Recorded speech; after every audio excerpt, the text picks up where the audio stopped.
Hoje a gente vai mergulhar numa metodologia que tem uma promessa bem ousada: tirar os recursos humanos daquele papel só administrativo de centro de custo e transformar ele numa força estratégica que impulsiona o negócio de verdade. Olha, essa frase aqui, ela é perfeita. Resume muito bem o grande desafio que a maioria dos RHs enfrenta hoje.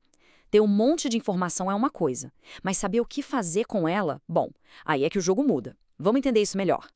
Certo, então vamos começar pelo começo, né? O problema. E o nome dele é sobrecarga.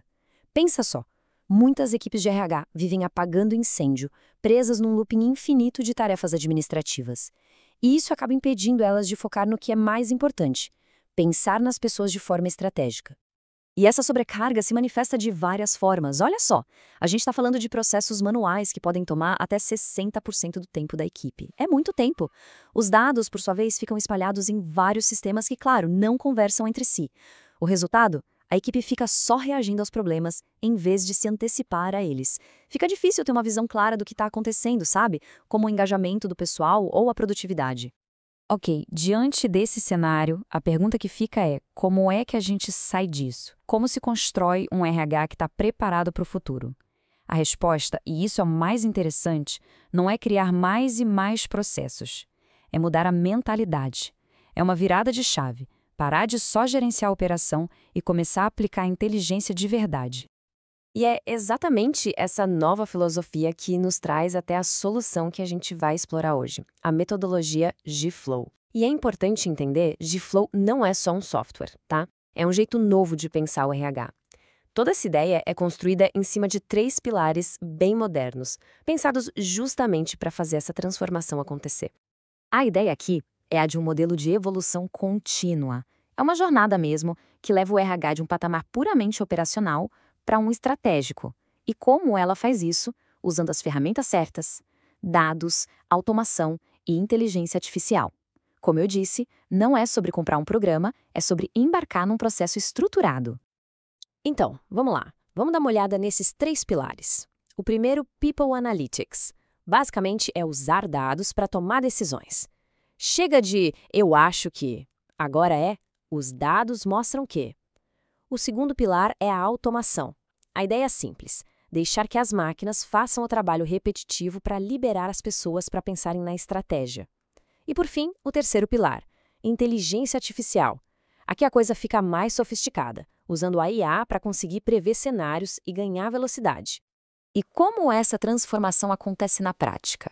Bom, o GESFlow organiza isso numa jornada de 5 níveis de maturidade. É como se fosse uma escada mesmo. Cada degrau que se sobe representa um avanço, uma capacidade estratégica nova que o RH ganha. Vamos ver como é essa subida.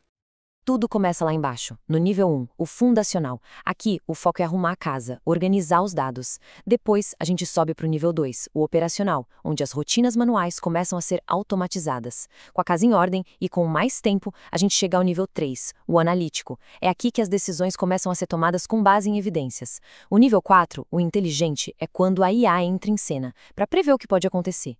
E lá no topo, o nível 5, o estratégico. Aqui o RH já virou um centro de inteligência para a empresa inteira. O importante é que um nível constrói o outro, sabe? É um processo sólido. Vamos detalhar um pouco mais. O primeiro degrau, o fundacional. Pode parecer básico, mas é talvez o mais crucial. É sobre organizar, padronizar e juntar todos os dados das pessoas num lugar só. Porque vamos combinar, sem uma fonte de dados confiável, não tem como ter inteligência nenhuma, né? Depois de arrumar os dados, a gente vai para o nível 2, o operacional. Aqui o foco é automatizar. Pensa naquelas tarefas que tomam um tempo danado. Processo de admissão, pedido de férias, tudo isso passa a ser feito por fluxos de trabalho automáticos. E é aqui que a equipe sente o primeiro gostinho real do ganho de eficiência. O primeiro grande alívio. Beleza, agora a gente tem dados limpos e mais tempo livre. O que a gente faz? Sobe para o nível 3, o analítico. É aqui que os dados viram de fato decisões. Aqueles relatórios estáticos que ninguém lê são substituídos por painéis, os dashboards, que mostram em tempo real as métricas mais importantes. Coisas como rotatividade, diversidade, engajamento. E agora a coisa fica futurista. Nível 4, inteligente. É a virada de chave de um RH que reage por um RH que prevê. A inteligência artificial entra para antecipar cenários. Por exemplo, os modelos de IA conseguem identificar quais funcionários têm mais chances de pedir demissão e com uma precisão que pode chegar a 90%. É identificar o risco antes que ele vire um problema.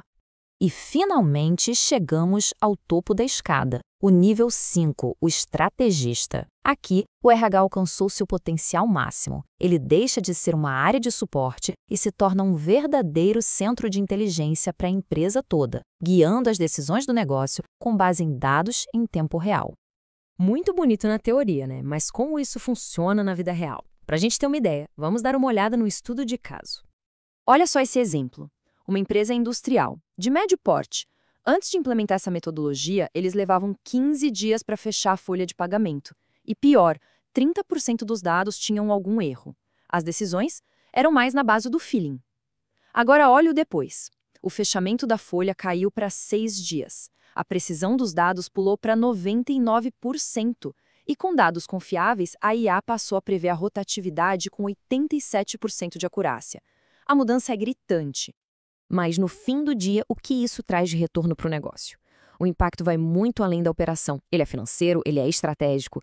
Os números que a gente vai ver agora falam por si só. Primeiro número, 60%. Essa foi a redução no tempo que a equipe gastava com careças operacionais e administrativas. Para pensar o que significa liberar mais da metade do tempo de um time inteiro para focar em estratégia, em cultura, em desenvolver as pessoas. Segundo número, 40%, foi a redução na rotatividade de funcionários, e isso é gigantesco. Não é só sobre economizar dinheiro com contratação, é sobre manter o conhecimento dentro de casa, sobre fortalecer a cultura, é conseguir segurar os talentos agindo antes que eles pensem em sair. E para fechar, o número que todo mundo quer ver, 380%. Esse foi o retorno sobre o investimento, o famoso ROI, logo no primeiro ano. Ou seja, para cada R$ 1 que a empresa investiu nessa transformação, ela teve quase R$ 4 de volta. É a prova definitiva de que um RH estratégico não é custo, é um motor de lucro. No fim das contas, essa jornada toda leva a uma reflexão bem mais profunda sobre o que o RH realmente é e o que ele pode vir a ser. E a grande ideia é essa aqui. No fundo, não se trata de tecnologia pela tecnologia. Trata-se de usar a tecnologia para liberar o que nós temos de mais valioso, tempo e energia, para que a gente possa usar isso no que realmente importa, que são as pessoas. A tecnologia cuida do que é repetitivo, para que os humanos possam cuidar das conversas, das conexões, da estratégia, das coisas que realmente constroem um ambiente de trabalho incrível. Isso nos deixa com uma pergunta final, que é super relevante hoje em dia. Se as máquinas fazem o trabalho, o que sobra para a gente fazer? E a resposta que essa metodologia sugere é poderosa. O trabalho que sobra é o mais estratégico, o mais criativo e, no fim das contas, o mais humano. É uma